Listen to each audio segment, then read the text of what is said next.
بسم الله الرحمن الرحیم. درنو قدرمنو اولیدونکو او اوریدونکو السلام علیکم ورحمت الله وبرکاته. استاد زهین یو ځل بیا ستاسو په درنه خدمت کې حاضر شوی ما. غواړم نن ورځ د اووم ټولګي د بیولوژي مضمون یوه نوې موضوع تدریس کړم. د نن ورځې موضوع مو ده فوتوسنتیسیس یا ضیایي ترکیب. لومړی غواړو چې د ضیایي ترکیب یا فوتوسنتیسیس په کلمه باندې ځان پوه کړو چې دغه کلمه څه معنی لري او له هغې وروسته به د فوتوسنتیسیس په میخانیکیت باندې غږیږو. فوتو په خپله د نور یا روښنایي معنا لري. نور یا روښنایي او سنتیسیس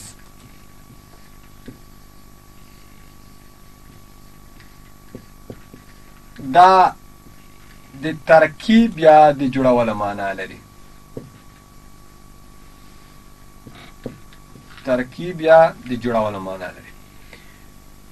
که د ضیایي ترکیب کلمې معنا هم وکړو،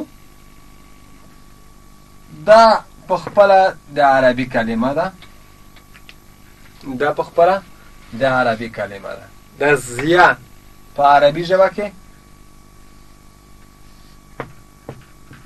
ضیا په خپله په عربي ژبه کې د څه معنا لري؟ د نور یا روښنایي معنا لري. نور یا روښنایي معنا لري. او ترکیب دا د جوړولو معنا لري.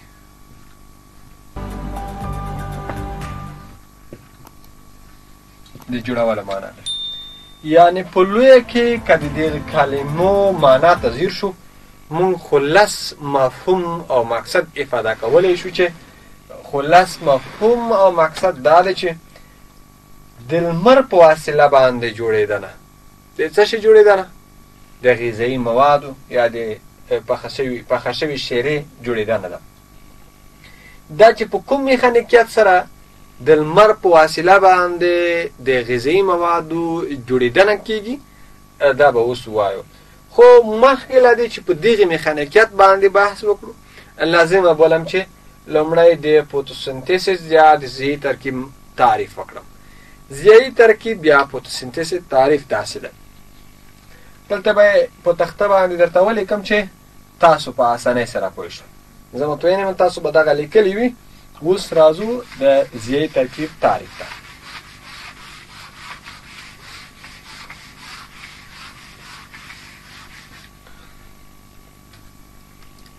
تعریف یې داسې کوو.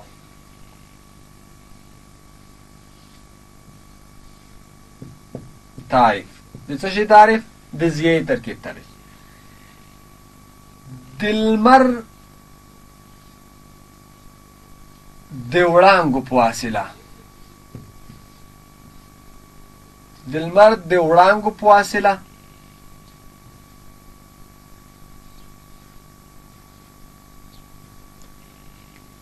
د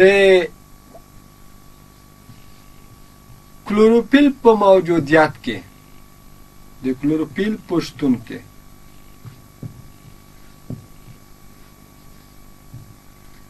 د لمریزې انرژۍ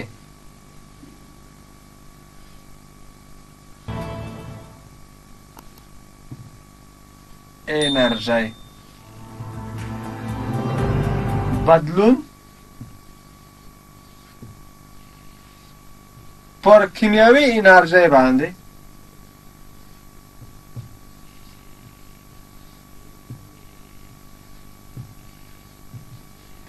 عبارت له څخه ده؟ عبارت له فوتوسنتیسیس څخه ده. د لمر د وړانګو په وسیله باندې خو د کلوروفیل په شتون کې د دغې لمریزې انرژۍ بدلون کله چې پر کیمیاوي انرژۍ باندې کېږي، دې ته به فوتوسنتیسیس یا د ضیایي ترکیب عملیه ویل کېږي. اوس دا وایو چې د لمریزې انرژۍ بدلون څه ډول پر کیمیاوي انرژۍ باندې کېږي. میخانیکیت باندې اوس بحث کوو. دا تعریف تاسو په خپلو کتابچو کې ولیکئ چې په آینده کې د دغه تعریف نه استفاده وکړئ او هیر مو نشي.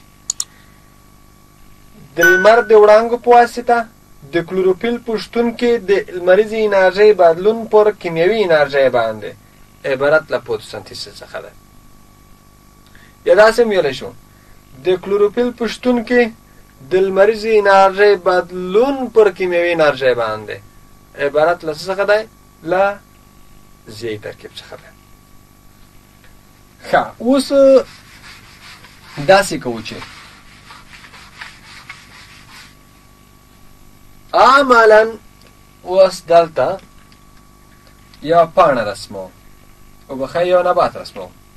دا فرض که نبات دی، دا ځمکه ده. دا د نبات یو برانچ ده، یو څانګه ده.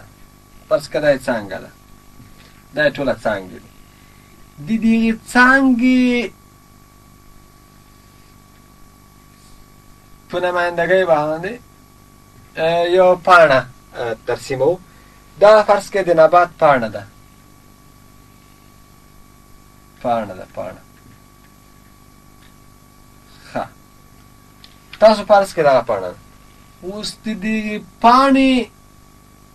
پاڼه څه ډول رنګ لري؟ شین رنګ لري. د دې پاڼې شین رنګ د کلوروفیل د شتون په اساس باندې دی. راځئ چې د کلوروفیل هم تعریف کو.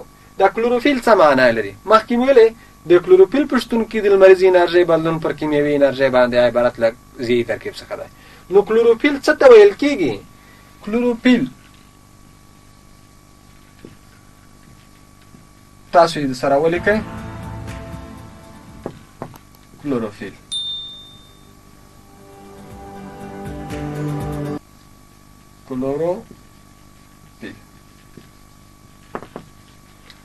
کلوروفیل هغه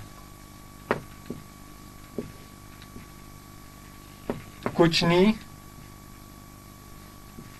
شین رنګه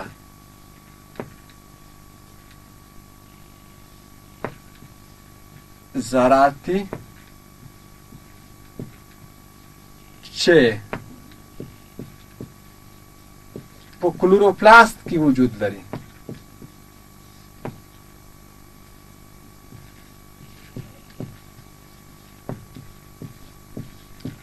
داسې مو ولیکل. هغه کوچني شین رنګه ذرات دي چې په کلوروپلاست کې وجود لري. د حجرې په سایتوپلازم کې یو ارګانیل دی په نوم د کلوروپلاست.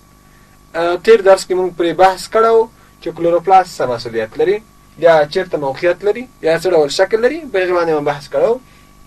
اوس د کلوروفیل چې دا په خپله شین رنګه ذرات دي، دا د حجرې په سایتوپلازم کې یو ارګانیل دی، کلوروپلاست نومیږي. د هغې په منځ کې قرار لري.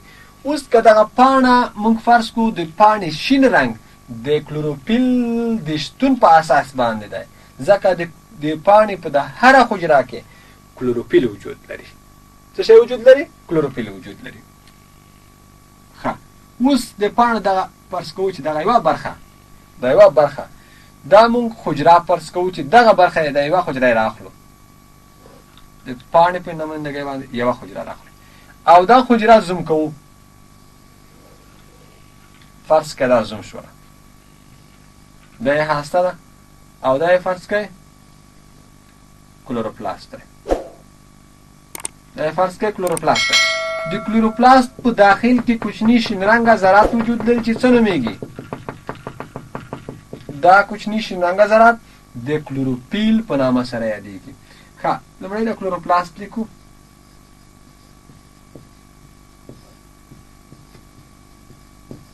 دا د کلوروپلاست ارګانیل شو او دا کوچني شین رنګه ذرات څه نومیږي؟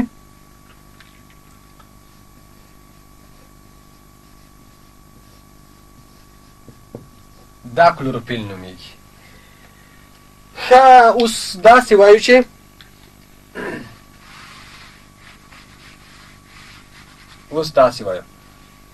چې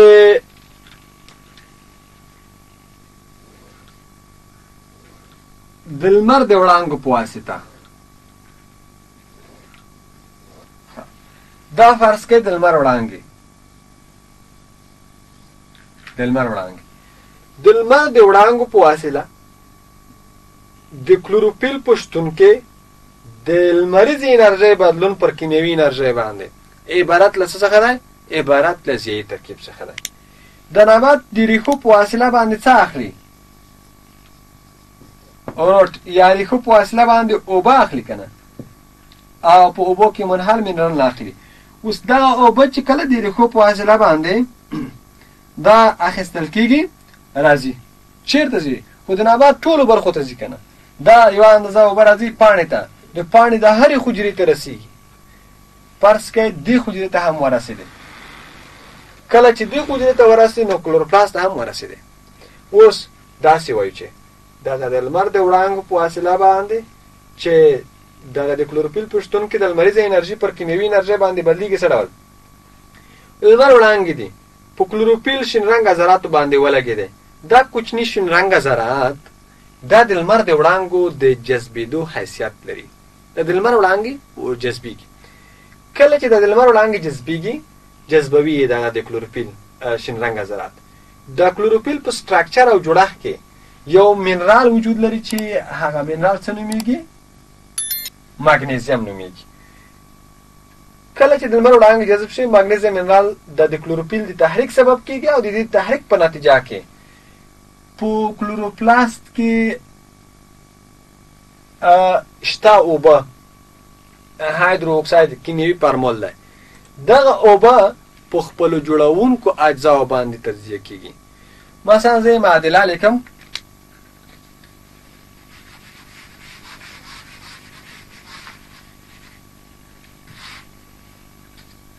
معادله لیکم. همدغه اوبه چې په کلوروپلاست کې وجود لري کیمیاوي فارمولې CH2 دی. وبخښئ H2O دی. د کلوروفیل د تحریک په نتیجه کې د کلوروفیل په شتون کې د لمر د وړانګو په واسطه دغه اوبه څه ډول کېږي؟ دا تجزیه کېږي. په څه شي باندې تجزیه کېږي؟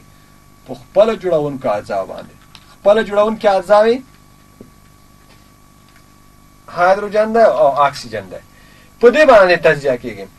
همدغه اکسیجن دی چې د ټولو ژوندیو موجوداتو د تنفس د عمل منځته راوړلو سبب کېږي.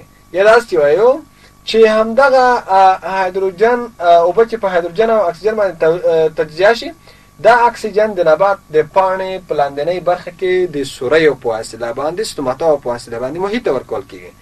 ځکه خو وایي که نه چې یو نبات د 18 کسانو لپاره اکسیجن برابروي.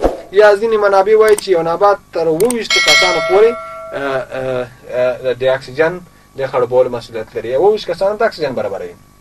همدغه اکسیجن دی چې کله دلته د اوبو د تجزیې څخه لاسته راشي دا د نبات د ستوماتاو په واسطه باندې محیط ته ورکول کېږي او د انسانانو یا حیواناتو یا د نورو ژوندیو موجوداتو د استفادې وړ ګرځي.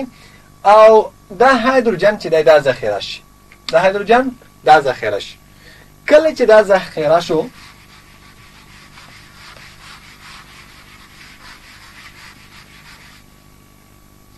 کله چې هایدروجن ذخیره شو او اکسیجن محیط ته ورکړه.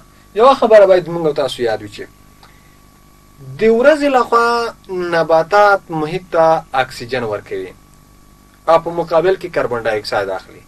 د شپې لخوا نباتات اکسیجن له محیط نه اخلي او پر ځای باندې محیط ته څه ورکوي؟ محیط ته کاربن ډای اکساید ورکوي. نو ځکه خو وایي که نه چې د شپې لخوا د ونو لاندې یا د نباتاتو لاندې ویده کېدل دا د مرګ خطر لري. چیرې نه چې هغه اکسیجن چې په محیط کې وجود لري د نباتاتو په واسطه باندې واخیستل شي او انسانان د اکسیجن د نشتوالي سره مخامخ شي. نو په همدې سبب سره وایي چې د شپې لخوا باید د نباتاتو لاندې ویده کېدل ترسره نه شي. نو دلته کله چې محیط ته اکسیجن ورکوي نبات او په مقابل کې څه اخلي؟ کاربن ډای اکساید اخلي. کاربن ډای اکساید یې واخیسته. دلته څه شی ذخیره دی؟ دلته هایدروجن ذخیره دی. ښه چې دا ذخیره شو نو اوس په نتیجه کې موږ ته څه شی لاسته راځي؟ موږ ته په نتیجه کې لاسته راځي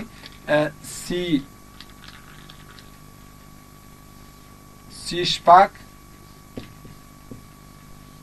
H12 O6 اکسیجن او یوه اندازه اوبه به هم لاسته راځي. دا په حقیقت کې کیمیاوي فارمول دی ګلوکوز دی. ګلوکوز د قند یو ډول دی یا خواږه مواد دي. داسې وایي چې دا ګلوکوز ډېر ګلوکوز سره یوځای کېږي په نتیجه کې څه شی جوړوي؟ په نتیجه کې نشایسته جوړوي.